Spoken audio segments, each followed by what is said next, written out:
you know, say what you will about Xbox. I mean, yeah, they're confusing a lot of people with their so-called strategy, and you know, they did their big showcase, and pretty much all the games were, you know, one of those things, and you know, where it was a little bit confusing, because I think out of all the things announced, maybe 3 or 4 weren't announced for PlayStation as well, and those weren't really first-party things outside of Grounded, which Sony doesn't allow games that are in a preview program on their platform. So I mean, that game will obviously come to PlayStation as well.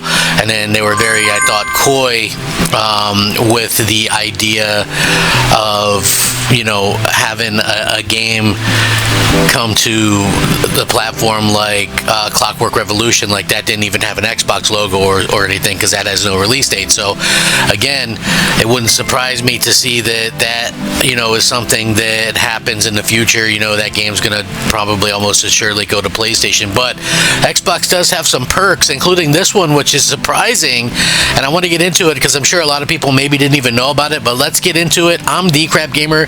This is Crap Gamer Reviews, back with another video. Thank you for checking it out. Please like, share, subscribe. I would appreciate it. It helps out the channel. You know, I do daily gaming content. I try to be fun yet informative, so keep that in mind as things progress. If you enjoy that kind of thing, hey, all I ask is a simple like. But if you want to subscribe, hey, go ahead and do that too. You know, so like, I do think that Microsoft gets a lot of crap, but I also think that there's some things like this that's really cool, and when you think about it, a pretty awesome thing. So Xbox is the only console that can play all the mainline Final Fantasy games right now, and a lot of this is due to the fact that they have like backwards compatibility and things like that, which is a really awesome selling point to the Xbox. I know maybe old games shouldn't be, but with how bad some of the newer games are, it's really not necessarily that bad of a selling point if you think about it. So with Final Fantasy 16 being released during the Xbox Game Showcase, you might not know that the Xbox Series X and S are now the only consoles with complete collections of the Final Fantasy series. You can play all mainline entries in the Final Fantasy series, including Final Fantasy 13, thanks to backwards compatible, which isn't available on PlayStation. So if you were wondering about all the entries on Xbox, which right now also all these games are on sale on Xbox, so they're having like this big Final Fantasy sale. I know, like, it's like, I'm not the hugest Final Fantasy fan. I've played through some of them or whatever, but being able to access an entire series like that, I think is pretty incredible. So you know, I really think that it's pretty cool that they've been able to kind of accomplish that, and people are really starting to take notice that, you know, Microsoft, and even though Xbox doesn't have any exclusives, you know, there's still some things that you can do with an Xbox that you can't really do with a PlayStation or a Switch or whatever the case may be. So keep that in mind. So Final Fantasy 1 through 6, which is called the Final Fantasy Pixel Remaster series, and that set is on sale right now as well. Final Fantasy 7, the direct port, not the remake one, that's available. Final Fantasy 8 is available via remaster. Final Fantasy 9 is a direct port. Final Fantasy X and X2 available via remaster on Series X and S. Final Fantasy X1 is no longer playable as the MMO has been discontinued across all platforms. Final Fantasy X2 Zodiac Age available through Xbox Store. Final Fantasy X3 and X3-2 available via backwards compatibility through the 360, missing on PlayStation 5. And of course, Final Fantasy 15, 16, and 14 all available on the Xbox Store. You know, like these games, a lot of these games, especially the newer ones, are games that take an incredibly long time to you know, play through. Like, I think that's probably one of the reasons why the Xbox, or excuse me, these games aren't as popular as they once were. And I've seen that happen a lot lately with games that just have like these incredible long lengths play times, right? Like, from what I understand, like to play through Final Fantasy 16 really takes a long time, like somewhere around 80-100 hours or so, and that's something that, you know, a lot of people don't really have time to do that.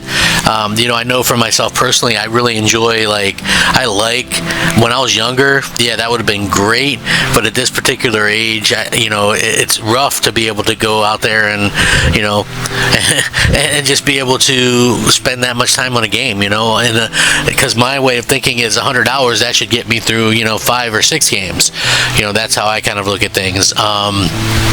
I definitely didn't have Xbox being the most complete place to play Final Fantasy games, but with the launch of Final Fantasy VII Remake Integrate coming later, all they needed is like Final Fantasy VII Rebirth, and they'll have every numbered playable entry for Final Fantasy. So that's absolutely astonishing for Xbox fans. With the sudden rise of Square Enix support on Xbox, the platform is quickly turning into a really nice place to play some JRPGs. The Xbox motto is, trying to be able to do something nice. I think that they're trying to make sure that Xbox gamers have stuff to play. It doesn't always work out the way that they would want or that gamers would want, but it is something that you have the ability to do, which I think is really, really cool.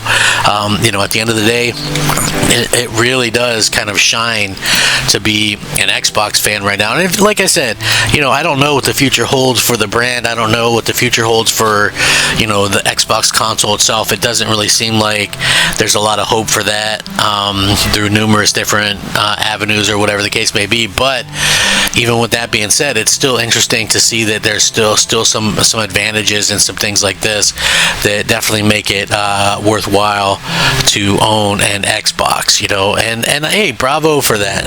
I think that's really cool. I think that's something that Microsoft has kind of worked on to try to make sure that gamers have things to play. That's just, I think, a very important thing to be able to go out there and offer something that everybody can have a piece of. And that's just, I think, something that a lot of people probably didn't even realize. I'm sure if you had just heard that, you might think, no way, there's no chance that that's true.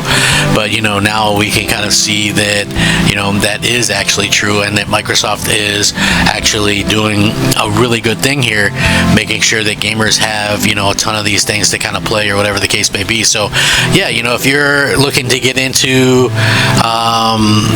Final Fantasy, then I think Xbox probably makes a lot of sense to kind of go out there and do something. I think, like I said, that's incredible to see that happen, and it's nice to see that Microsoft is kind of staying in the game a little bit, at least from that kind of perspective. That's what I want to see. I want to see that Microsoft kind of stays a little bit competitive, and with little moves like this, obviously it is they are staying somewhat competitive in that space. So I like to see that, and I like to see Microsoft you're never going to turn down games. You're never going to say, oh wow, that game, I don't want that game or whatever. Even if it's not something personally you want, it's always nice to get as much as you can on the platform, and I think that's something that never goes out of style. It's like, if you're a fan of gaming, like, why turn down a game? Like, listen, I don't personally care about Souls games, but I know that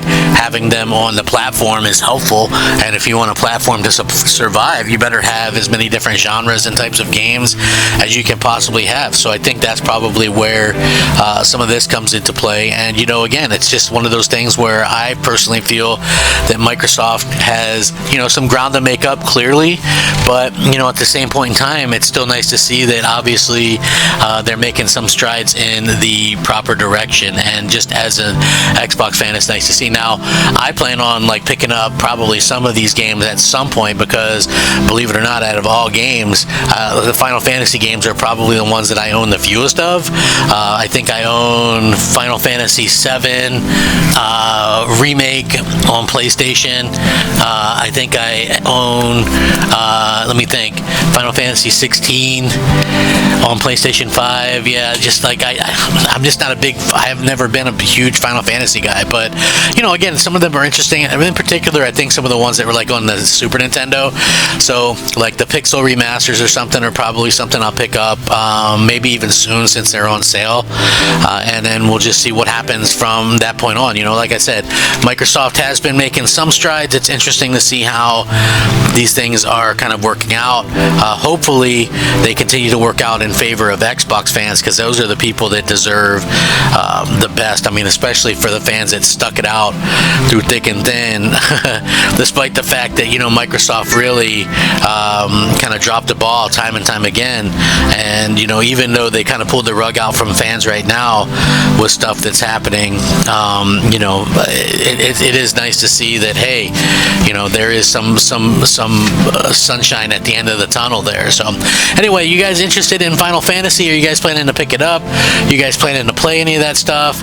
Are you happy to see that, you know, Xbox is the only place to play these things? Let me know down below. Thanks so much for watching. Rack 'em up. Crap Gamer out.